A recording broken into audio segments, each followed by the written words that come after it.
El video de hoy se llama Desmintiendo fábulas en cirugía plástica, porque muchas veces la paciente da por hecho ciertas afirmaciones que por ser tan repetidas, ella considera verdades absolutas.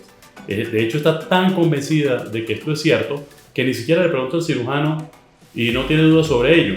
Sencillamente está convencida de que son así como ella se lo imagina, o como sus amigas se lo imaginan, o como la gente en la calle lo repite.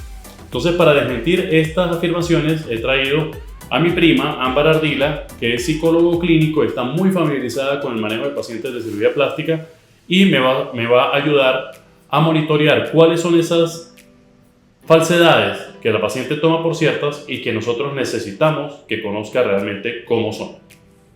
Muchísimas gracias por la invitación, José Luis. Sí, este es un tema muy interesante porque de verdad que a lo largo de los años nos damos cuenta que estas falsas creencias algunas se vuelven como tendencia y de verdad que es muy importante aclararlas para que las personas se den cuenta que muchas veces no son como se las imaginan. Entonces, bueno, la paciente normalmente está en consulta y de repente en una consulta de postoperatorio nos encontramos que en el caso de una cirugía de mamas, en la conversación de repente la paciente lo da por un hecho. Doctor, cuando usted me colocó el implante y me retiró la areola completa, ese es normalmente el discurso, ¿no? Entonces, sí, ¿qué pasa? La paciente, cuando uno le hace una pexia areolar, que es recoger la piel que le sobra a la mama por alrededor de la areola, ve que la incisión es un círculo que rodea el complejo areola-pezón. Entonces se imagina automáticamente que uno retiró el complejo areola-pezón, lo puso encima de la mesa, le puso la prótesis y después volvió a poner la areola como si fuera la tapa de un frasco. Y realmente en la práctica no es así. Nosotros nunca despegamos la areola de la mama porque eso desconectaría la inervación, la circulación, evidentemente perdería la sensibilidad y también perdería la capacidad de amamantar. Entonces ya saben, no se imaginen que uno quitó la areola de pezón. Uno sencillamente la cambió de posición, pero siempre manteniendo todas sus conexiones para no dañar la funcionalidad de la mama y para no perder la sensibilidad. Muy bien, otra que también es muy común y sobre todo nos pasa cuando tenemos pacientes que vienen de otras latitudes es la fábula de que no hay complicaciones. Nada puede malir sal. Muy bien, porque evidentemente por todo el tema de la logística que implica que ellas vengan a operarse, siempre están tratando de acortar la estadía. Sí, evidentemente hay que tener la mejor actitud posible, pensar positivamente y saber que las cosas van a salir bien cuando uno se opera, ¿no? Como todo en la vida, pues uno tiene que ser optimista. Sin embargo, cuando hay un exceso de optimismo o cuando no se toman previsiones ante posibles eventualidades, entonces la paciente, como vienes diciendo tú, viene con el tiempo muy contado y de pronto se quiere ir rápido y de pronto no contó con ese tiempo adicional, sino que tiene que llegar trabajando, tiene que llegar estudiando cuando son pacientes que viajan, o a veces, aún viviendo en la misma ciudad, se comprometen a más de lo que deben en el postoperatorio inmediato. Entonces, a pesar de que vamos a tener todos la mejor actitud posible, hay algunas eventualidades que si bien puede que no pongan en peligro, por ejemplo, la vida de la paciente o que no sean tan graves como para que la paciente sea hospitalizada o requiera una nueva intervención, sí es necesario que se mantenga cierta comunicación directa con el cirujano, cierto contacto, varias consultas postoperatorias, que asista a las curas y que sobre todo no se pierda el postoperatorio antes de tiempo por asumir compromisos que no debe estando recién operada. Otra también que nos llama mucho la atención porque la vemos indiscriminadamente sin importar la edad del paciente o su nivel de preparación es preguntar, doctor, ¿cuántos días tengo que dejar de fumar previo a la intervención quirúrgica? Sí, muchas veces una paciente fumadora cree que el problema del cigarrillo y la cirugía es que esté fumando cuando está recién operada o cuando está muy próximo a operarse. Realmente para nosotros los cirujanos el problema del cigarrillo es un problema crónico en el que hay un daño de la circulación a largo plazo. Si una persona fumó durante muchos años una gran cantidad de cigarrillos diarios, pues esa persona sabemos que va a tener un problema circulatorio que puede retrasar su recuperación, que puede retrasar su cicatrización, que puede producir problemas de isquemia o de mala circulación que nos puedan dañar los tejidos cuando esté recién operada y por lo tanto no importa mucho si dejó o no de fumar cuando estaba recién operada o los días previos a la cirugía, sino que ya el daño estaba hecho. Si venía fumando con mucha anticipación, con muchos años y una gran cantidad. Entonces recuerden eso. Si bien no todas las cirugías son proclives a complicarse por el hecho de que la paciente sea fumadora, en algunos tipos específicos es importante ese antecedente para evitar complicaciones. Otra muy interesante es ver la certeza absoluta que manejan acerca de la calidad de la piel, que sin importar de la intervención que se haga, pues que esa piel se va a adaptar a cualquier procedimiento. Si me coloco implantes, no va a haber presencia de estrías. Si me hago una lipo, la piel va a quedar completamente tonificada y se va a adaptar, y de repente por ningún motivo voy a necesitar una derma. La paciente está tan confiada de la calidad de su piel que muchas veces me ha preguntado si le puedo hacer, por ejemplo, una resección de piel solamente a nivel del ombligo. Quitar toda la piel del abdomen que sobra por el ombligo. O, por ejemplo, hacer una lipoescultura en una paciente que requiere una dermolipectomía o abdominoplastia y que esa piel, pues mágicamente se acomode al abdomen nuevo, que va a ser mucho más pequeño que el que ella tuvo, por ejemplo, al final del embarazo. Entonces, algo va a suceder con esa piel. Si bien es cierto que en algunas mujeres la piel tiene tan buena elasticidad que se puede adaptar al cuerpo nuevo, aumente o disminuya de peso, tenga o no embarazo, eso no es la mayoría de los casos.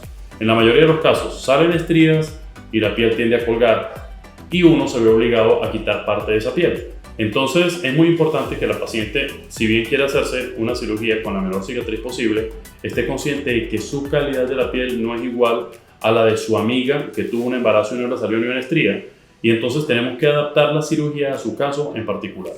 Otra muy importante tiene que ver con reproducir resultados. Obviamente la paciente viene referida por una amiga porque vio el resultado, le pareció excelente y piensa que simplemente porque es el mismo doctor quien la va a intervenir, va a obtener exactamente el mismo resultado de la amiga sin tomar en cuenta pues sus características particulares.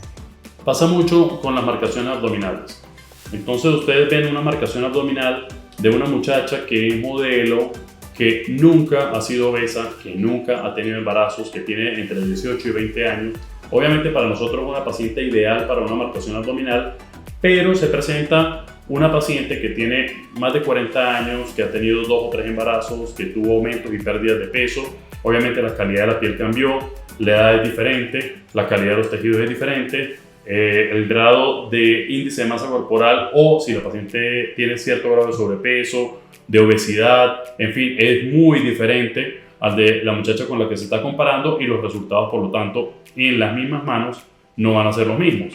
Obviamente en la consulta preoperatoria uno canaliza a la paciente y la orienta sobre qué es lo que se puede y qué es lo que no se puede lograr, pero muchas veces la paciente en la emoción de hacerse eso y ver un resultado en redes sociales quiere exactamente el mismo resultado, olvidándose de sus antecedentes y olvidándose de que sus condiciones son diferentes a las de la muchacha con la que se está comparando. Muy bien, y eso pues también hay otra cosa muy importante, que es el hecho de imponerle al cirujano el procedimiento quirúrgico que quieren hacerse. Entonces, no, doctor, yo lo que quiero es lipo, me quiero mejorar mi silueta, pero quiero lipo porque yo no quiero ser lipo. Muchas veces la paciente ha hecho su investigación por internet, por redes sociales y está convencida de que hay un tipo específico de cirugía que es la que le conviene. Por ejemplo, como lo que me acaba de decir Ámbar. Esta es una paciente que requiere una abdominoplastia, pero llega pidiendo lipoescultura. Entonces uno le dice, bueno, pudiera hacerte la lipoescultura simultáneamente con la abdominoplastia o pudiera hacerte la abdominoplastia y esperar 3 meses y hacerte una lipoescultura con un mejor peso, pero no hacer una lipoescultura de entrada porque no te va a servir. Probablemente te baje cintura, probablemente te baje un poco de espalda, te mejore el contorno de los glúteos, pero ¿qué vamos a hacer con el abdomen? O sea, si necesitas una abdominoplastia, vamos a tener que hacer una abdominoplastia. Hay pacientes que son muy dominantes, que son muy autoritarias y le dicen al cirujano, no, es que yo vine fue para que me hiciera una lipoescultura. No más. O sea, prácticamente no me interesa qué tenga usted que opinar. Pero lamentablemente la paciente cuando está en la consulta preoperatoria puede tener esa actitud y cambia completamente cuando ya está operada y ve que el resultado no es favorable. Y le dice a uno, bueno, pero es que usted era el que sabía, debió haberme dicho que esa no era la que me correspondía. Otra fábula muy importante tiene que ver cuando la paciente viene para hacer retiro de biopolímeros. Muy bien. Y tiene una certeza absoluta también de que los glúteos le van a quedar completamente definidos, tonificados, o sea, dando a entender de que para ella sigue prevaleciendo el tema estético sobre el tema de salud. Cuando uno está haciendo retiro de biopolímeros es muy importante que la paciente antes de operarse esté totalmente consciente de que primero una cirugía de retiro de biopolímeros no es una cirugía propiamente estética. O sea, no la estamos haciendo para que quede más bonita, sino para resolver un problema de salud. Y lo segundo es que esa es una cirugía que tiene sus limitaciones. A pesar de que nos hemos cansado de repetir en diferentes videos, en los posts de Instagram, en preguntas y respuestas que hacen las pacientes, que los polímeros no hay ninguna técnica hasta la actualidad que permita retirarlos al 100%, la paciente viene con esa expectativa. Una, de quitarse la totalidad del polímero, y dos, que no le quede ninguna secuela. O sea, que no le quede ninguna cicatriz, que no le quede ninguna depresión, que los glúteos le queden bonitos, que le queden perfectos. Entonces, yo necesito que la paciente aterrice, que ponga los pies sobre la tierra, y en la consulta preoperatoria estar claros de si ella lo que está buscando es un resultado estético con sus glúteos o está buscando retirar la mayor cantidad de polímero posible, porque son dos extremos de una balanza. Mientras más polímero le quite, más secuela estética va a quedar, y mientras más busque un resultado estético, pues obviamente menos polímero vamos a quitar, pero obviamente vamos a procurar conservar el mejor resultado estético posible de los glúteos. No la perfección de los glúteos, sino el mejor resultado estético posible. Otro muy importante tiene que ver con la fábula del combo quirúrgico. Si bien los cirujanos pueden estipular hacer cirugías combinadas, muy bien, o sea, ciertas cirugías en diferentes partes del cuerpo, hay procedimientos en los que no, pero la paciente está convencida de que, por ejemplo, tiene un busto muy grande que implica seguir una cierta ruta para obtener el mejor resultado y quieren que todo se haga el mismo día. Sí, entonces viene la paciente y le dice a uno, doctor, pero hágame un combo. A veces es buscando la economía. Entonces, hágame un combo de cirugía para que me salga más barato que hacerlas individualmente. Sí, si bien es cierto que eventualmente hacer 2 o 3 cirugías juntas pudiera resultar más económico que hacer cada una de estas cirugías por separado, no siempre se puede. Y por otro lado, algunas pacientes buscan hacer el combo no por la economía, sino para tener una sola recuperación, para no apartarse de su trabajo tanto tiempo, porque solamente cuentan con ese tiempo, por ejemplo, de vacaciones para operarse o para viajar y hacerse las cirugías. Entonces, como les decía, lo más importante es que aquí prevalece el criterio del cirujano, y también hay que ser un poco juicioso con el tema de hasta dónde uno va a exponer a una paciente al momento de realizar varias cirugías, o que las cirugías sean muy largas, o que el conjunto de cirugías sea muy traumático, porque esto depende también si la paciente va a tener una buena evolución postoperatoria, una recuperación rápida, mayor o menor probabilidad de tener una complicación, y por lo tanto es muy importante entonces ser consciente en ese sentido. Muy bien, otra muy importante es la fábula del trabajo casi terminado. Doctor, me he hecho 2 rinoplastias, pero no me gusta la puntica de la nariz. Yo creo que eso es rápido, ¿verdad? Solamente es aquí que me arregle un detallito que no me gustó. Sí, lo de la puntica de la nariz es un clásico. O sea, la paciente dice, bueno, doctor, ya que estamos, es más, me lo dice en el momento que lo estoy marcando para hacer una lipo, por ejemplo, dice, doctor, ya que estamos aquí, ¿por qué no me arreglo la puntica de la nariz? Y nosotros ni siquiera hemos conversado de eso en el preoperatorio. Sucede que para nosotros hacer la puntica de la nariz tenemos que hacer la nariz completa. Pero la paciente piensa que no, es algo pequeño, es algo mínimo, es un retoque, es una cosa rápida. Bueno, para nosotros no es tan rápido, para nosotros es una rinoplastia secundaria. Y si es estructurada, pues puede ser algo de 4, de 5, de 6 horas. Entonces, pues uno entiende perfectamente que la paciente lo interprete de otra forma, porque generalmente uno cree que lo pequeño es rápido y no es así. Por ejemplo, hacer un implante mamario dura 1 hora, pero hacer una rinoplastia primaria dura 3 horas, y si es secundaria dura 5 o 6 horas. Pero generalmente la paciente cree que el trabajo está parcialmente hecho porque ya otro estuvo haciendo algo allí, y no es así, toca empezarlo de cero.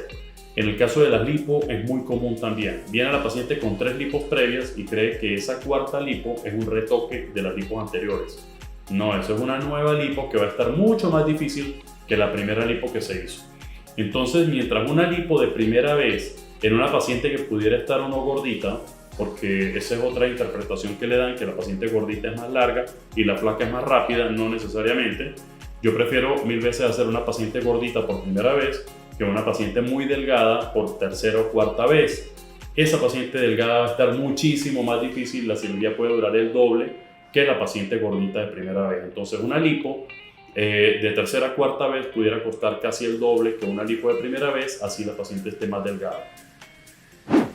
La siguiente también es la fábula de la lista de precios. Pensar que los presupuestos son universales sin que nuevamente tomemos en cuenta las características particulares de la paciente. Sí, muchas veces la paciente pregunta por redes sociales, doctor, ¿cuánto vale una lipo? Doctor, ¿cuánto vale un seno? Doctor, ¿cuánto vale una dermo? Doctor, ¿cuánto vale una reducción de mama? Y pues realmente cada una de esas cirugías se puede realizar de una forma muy diferente de una paciente a otra o según lo que está aspirando la paciente a lograr. Entonces no tenemos, por ejemplo, un tabulador de cirugía que diga cuánto vale las mamas, cuánto vale la dermo, cuánto vale la rino, porque hay que ver cuáles son las circunstancias de esa paciente en particular. Como les decía antes, no es lo mismo una rino primaria que una secundaria, no es lo mismo una rino de primera vez que una de cuarta vez, no es lo mismo una lipo de primera vez que una de cuarta vez, y por lo tanto esto va a implicar diferentes tiempos quirúrgicos, diferente tiempo de cirugía, diferente tipo de anestesia, diferente consumo de materiales y por lo tanto también diferente dificultad técnica. Entonces, de todo eso depende si uno le va a colocar un precio a una cirugía que se llame igual que otra. Por ejemplo, una cirugía se puede llamar mamoplastia en una muchacha que por primera vez está poniendo unos implantes y va a durar 1 hora la cirugía. Pero una cirugía se puede llamar mamoplastia también en una señora que tiene unos senos que pesan más de 1 kilo cada uno y uno va a hacer una reductiva que puede durar 3 o 4 horas. Obviamente el consumo de materiales va a ser muy diferente, el tiempo de quirófano va a ser muy diferente, la dificultad de la cirugía va a ser diferente y a pesar de que ambas son mamoplastias, el precio va a ser completamente diferente también. Otro también tiene que ver con lo que es la tecnología maravillosa. Obviamente, y sobre todo pues con todo esto de las redes sociales tenemos muchísima información de equipos que son excelentes y las pacientes quedan convencidas de que con el equipo puedo resolver todo problema de flacidez. Doctor, salió este equipo, yo quiero que usted con ese equipo entonces me elimine la flacidez y así me evito la abdominoplastia. O sea, hay muchos equipos buenos en la actualidad, o sea, hay tecnologías que realmente rayan en la fantasía, rayan en la maravilla y por este motivo muchas pacientes piensan que todas las tecnologías son maravillosas. O sea, realmente el cirujano a la hora de incorporar un equipo a su bagaje realmente de herramientas que utiliza para operar a una paciente debe haberlo evaluado muy bien, inclusive yo siempre los pruebo antes de comprarlos y reviso la experiencia de mis colegas en otros países para saber si realmente el equipo vale la pena, porque por un lado representa una inversión grande y por otro lado uno no le puede ofrecer a la paciente un equipo que le cause una expectativa que realmente no se va a cumplir en ningún caso. Entonces los equipos que no funcionan, por muy bonitos que sean, al final terminan descartándose. Por ejemplo, el uso del láser no es universal. Para ciertos usos, por ejemplo, la lipoescultura ya está un poquito relegado porque no es lo mejor. En la actualidad pues está más comprobado por la prueba del tiempo que el ultrasonido funciona mejor para el manejo de la grasa que el láser, pero el láser funciona excelente para tratamientos de la piel.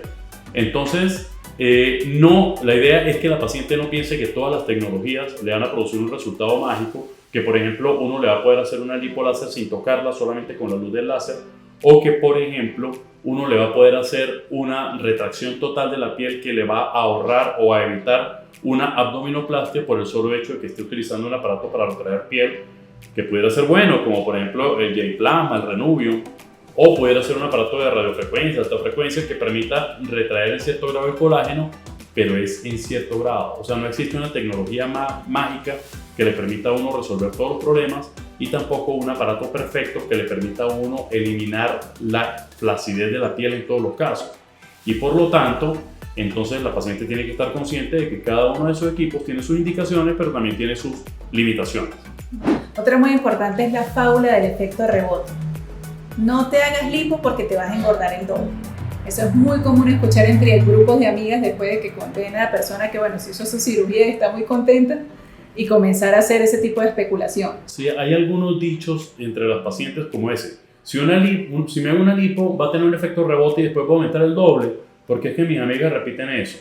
O si me hago, o por ejemplo, la lipo es peligrosa, o por ejemplo, la abdominoplastia, la dermo es peligrosa, o por ejemplo, o sea, ciertas cirugías que la paciente ha estigmatizado como peligrosas, pero realmente si una cirugía es peligrosa nosotros no la hacemos, porque así como la paciente no quiere problemas, nosotros tampoco queremos que la paciente tenga problemas y por lo tanto tener un problema como consecuencia de que la paciente lo tuvo. Entonces, si una cirugía definitivamente está determinado que aumenta el riesgo quirúrgico, por ejemplo, el Brazilian Butt Lift, inyectar mucha grasa a profundidad, pues aumenta el riesgo de embolismo pulmonar, entonces eso no se hace, no hay que hacerlo y ya, y así reducimos el riesgo. Se puede hacer una lipotransferencia de glúteos, pero tomando ciertas previsiones y colocando la grasa en la grasa, no en el músculo. Bien, entonces volviendo al tema del efecto rebote en las lipos, si es cierto o no, el efecto rebote existe en las dietas, pero no en las lipos. O sea, el hecho de que yo le saque grasa no va a hacer que esa grasa se reproduzca mágicamente y aparezca de nuevo. Lo que pasa es que si la paciente no cambió sus hábitos de alimentación o de sedentarismo, de falta de ejercicio, al momento de hacerse una lipoescultura, pues ella va a volver a ganar ese peso porque está comiendo mal, porque es sedentaria y no hace ningún tipo de ejercicio y por lo tanto tiene que acumular grasa que está adquiriendo de su alimentación. Si la paciente es juiciosa y en el momento que se hizo la lipo para no perderla cambió sus hábitos de vida y ahora hace ejercicio y ahora se alimenta bien, pues obviamente va a conservar indefinidamente el resultado de esa lipo, porque nosotros lo que hicimos fue sacarle grasa y darle forma al cuerpo. Si ella mantiene el peso, mantiene el resultado. Si engorda, pues lo pierde. Pero no fue un efecto de rebote de la lipo, pues sencillamente que no se estaba cuidando. Y la siguiente tiene mucho que ver con todo lo que nos acaba de explicar el doctor, que es pensar que la obesidad se puede tratar con la liposucción. Sí, generalmente la paciente piensa que la lipoescultura o la liposucción es la solución definitiva para cualquier grado de índice de masa corporal, de sobrepeso, de obesidad, no importa, todo se puede manejar con lipo y realmente no es así. Eso tiene sus límites. Generalmente nosotros en cuanto a índice de masa corporal esperamos que una paciente buena para lipoescultura tenga menos de 30. O sea, que esté en sobrepeso pero no esté en obesidad. Y si ya una persona está en obesidad, hay que hacer algo para hacerla perder peso antes de hacer la lipo.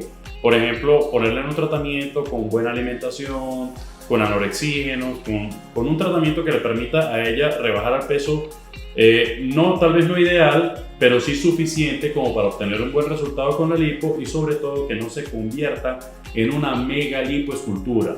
En alguna época estuvo en boga, digamos, el término mega lipoescultura, que era hacer lipos de 7, 8, 9 litros de grasa, en las cuales la paciente, mientras más grasa le sacas, más anémica la dejas y también con mayor probabilidad de hacer un desequilibrio hidroelectrolítico, o sea, un desequilibrio de líquidos y de electrolitos.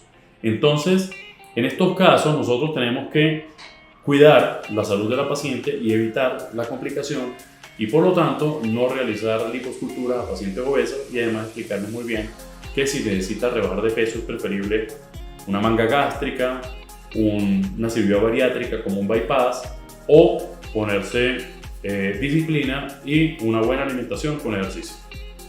También es muy importante el efecto Pigmalión. Obviamente las pacientes vienen muy motivadas porque han visto el excelente trabajo del doctor o porque lo han visto en sus amigas.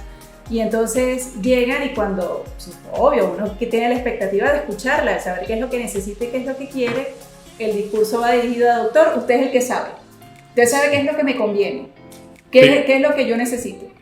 Pigmalión era un personaje mitológico que no conseguía una mujer ideal para él. Ninguna mujer le parecía que reunía las condiciones que él requería. Entonces hizo una estatua de una mujer muy bella y se enamoró de esa estatua y la hizo como él quería a la mujer. Entonces, todo gira en torno a eso. Muchas veces la paciente misma es la que estimula el efecto Pigmalión porque le dice al cirujano lo que acaba de decir Ámbar. Doctor, haga lo que usted quiera, que yo confío en usted. Entonces, no puede ser así. Yo generalmente me esfuerzo bastante en la consulta preoperatoria en que la paciente me diga qué es realmente lo que está buscando, qué quiere conseguir con la cirugía y yo decirle claramente si se va o no va a conseguir y en qué grado, para que ella tenga unas expectativas más reales y todos quedemos contentos después de la intervención. Entonces, es muy importante que ustedes no le digan a su cirujano, haga lo que quiera, que yo confío en usted, sino decirle cuál es el gusto particular de ustedes, porque nosotros tampoco pues tenemos una bola mágica para leerles la mente, y que nos orienten un poco sobre, por ejemplo, si quieren la nariz más recta o más curva, más proyectada, más natural, más artificial, si quieren los senos más grandes, más pequeños, si quiere quedar de una o tal u otra forma, por ejemplo, verse más elegante, más estilizado o verse más exuberante. Entonces, todo eso tenemos que hablar en la consulta de pre para que ustedes no queden hechas al gusto mío, sino al gusto de ustedes. Esto tiene que ver ya más con los procedimientos faciales y es que la rinoplastia es dolorosa. Doctor, ¿cuánto me va a doler? ¿Cuántos días voy a estar incapacitada por el dolor tan terrible que me va a dejar la cirugía? Sí, quiero aprovechar para invitarlos a ver el video que tengo en YouTube sobre dolor. Entonces allí les dejo el link. Pueden ustedes allí más o menos tener orientación sobre cuáles cirugías duelen más y duelen menos. La gente cree que la rinoplastia duele más porque la persona queda más morada. Entonces, ay, no, eso debe doler muchísimo, ay, no, eso debe doler muchísimo. Entonces todo el mundo ya es convencido de que como vio a una persona con los morados en los párpados, eso dolía mucho, pero no le preguntó a esa persona qué tanto dolía. Yo les invito a que hagan eso. Si ustedes quieren saber realmente cuánto duele una cirugía, pregúntenle a una persona que ya se la hizo. Y si quieren que les haga un resumen, la cirugía que duele más es la de implantes mamarios y no por eso es la que menos se hace, es la que más se hace. La de implantes mamarios por primera vez es la que más duele, los cambios no duelen. Y la que menos duele es la rinoplastia, a pesar de que sí sale morado, sí se inflama la persona que se hizo la rinoplastia no se queja de dolor. ¿Saben de qué se quejan? De los tapones. Por eso se los dejamos el menor tiempo posible, porque no les gusta tener la nariz tapada. Pero dolor propiamente no causa la rinoplastia. Otra fábula muy común tiene que ver con la relatividad del volumen en los implantes. Entonces, llega la paciente, se hace toda la explicación y lo primero que dice es, no doctor, pero yo me las quiero poner más grandes porque me han dicho que eso después con el tiempo se me van a poner más pequeñas. Sí, realmente es un poquito complejo el tema del volumen porque la paciente tiende a compararse con sus amigas. Entonces le pregunta cuánto tienes tú, cuánto tienes tú, cuánto tienes tú, y a la que le gustó cómo le quedaron, entonces llega pidiendo ese volumen. Pero si yo les digo que esta prótesis pequeña a una paciente se le puede ver muy grande y esta prótesis grande a una paciente se le puede ver normal o pequeña, ¿ustedes qué dirían? Bueno, allí justamente está la relatividad de ese volumen, que no solamente depende del volumen absoluto de la prótesis, que si es de 200, 300, 400 o 500, sino depende de cuáles son las características anatómicas de la mujer a la que se la estoy colocando. Si esa mujer ya traía los senos grandes, ¿qué talla era ella antes de ponerse la prótesis? ¿Qué estatura tiene? ¿Qué ancho de espalda? ¿Qué proporciones en general tiene? Porque a una mujer grande, una prótesis grande le queda bien y no se le ve exagerada. Pero a una mujer pequeña, esta prótesis pequeña se le puede ver bien y esta se le puede ver exageradamente grande cuando es la misma prótesis que en otra mujer determinaba otra talla completamente diferente. Entonces, muy bien, no se caigan a pasiones con 5 cc, con 10 cc o con que una prótesis de 500 es excesivamente grande y una prótesis de 260 es demasiado pequeña. No, hay que escoger la que le corresponde en su caso en particular y en eso la va a ayudar el cirujano, para lo cual es muy útil el uso de probadores. La solución definitiva para mí, para este problema, es colocarle los probadores a la paciente, que se mire en el espejo y que me diga cuál le gusta y cuál no. Cuál está muy grande y cuál está muy pequeña. Yo no le digo de qué volumen son los implantes, sino hasta que ella ya me haya dicho esta es la que me gustó y así no se sugestiona con el número. A veces se queda asombrada de lo pequeño que es el implante, a veces asombrada de lo grande que es, pero lo importante es que ella quede contenta con el resultado. Y continuando con las fábulas que tienen que ver con este tema de los implantes, tiene que ver con el perfil. Muy bien. Ay, doctor, es que yo quiero que el perfil me quede alto. ¿Qué pasa? Que la paciente piensa que el perfil es la altura del implante colocado en el tórax. Y para nosotros el perfil es qué tanta proyección da. Un implante de perfil alto da más proyección hacia adelante. Un implante de perfil bajo es más aplastado. Entonces, si ustedes colocan dos implantes uno al lado del otro, el implante de perfil bajo es aplastadito como una arepa y el implante de perfil alto es redondo, como una cúpula. Entonces, al colocar el implante en la paciente no quiere decir que el de perfil alto le va a quedar más arriba, no, sencillamente quiere decir que va a proyectar más el seno hacia adelante. Y esa es una confusión muy común porque la paciente llega pidiendo implantes de perfil alto porque quiere las prótesis arriba o implantes de perfil bajo porque las quiere más naturales. Y yo con un implante pequeño de perfil alto puedo lograr que el seno se vea redondo y natural, solamente que no lo voy a colocar muy arriba. Entonces, que quede muy claro, podemos usar perfiles altos y que se vean naturales, pero hay que bajarle al volumen. Y por último, pero no menos importante, tiene que ver con la fábula del aspecto natural. Muy bien, entonces es lógico, eso sucede en la primera vez que la paciente se va a colocar los implantes. Ay, doctor, es que yo no me quiero ver exagerada, es que no me quiero ver muy voluptuosa. Comenzamos a mostrarle todas las fotografías para que puedan empezar a ver cuál es el gusto y nos sorprende mucho porque normalmente la que más le gusta es la que en teoría tendría un aspecto más artificial. Sí, ciertamente nos apoyamos mucho en fotografías de pre y post de otras pacientes para que la paciente pueda compararse con casos similares. Pero muchas veces la paciente me pide unos implantes anatómicos que son los que tienen forma de gota y me dice, doctor, yo quiero un implante así en forma de gota para que el seno se me vea natural. Pero cuando le muestro fotos y le digo, escógeme de estas cuál te gusta más, me escoge una paciente que tiene un implante grande y de perfil alto. O sea, una paciente que no se ve natural, que se nota a leguas que tiene implantes. Entonces, para mí no es muy importante que la paciente me diga quiero verme natural o quiero verme artificial, tanto como que ella en la foto me señale unos implantes realmente naturales o unos senos que se ven naturales. Entonces, hay pacientes que tienen el concepto de que toda mujer debería tener los senos absolutamente redondos y eso es lo natural, eso es lo normal. Pasa mucho con la nariz también, de que tiene la nariz respingada, hiperdefinida y que eso es natural, que eso es normal. Entonces, no, si la paciente se quiere ver operada, bueno, muy bien, nosotros tratamos de que se vea operada. Si no se quiere ver vulgar ni exagerada, tratamos de que se vea natural, efectivamente, que no se vea exagerada.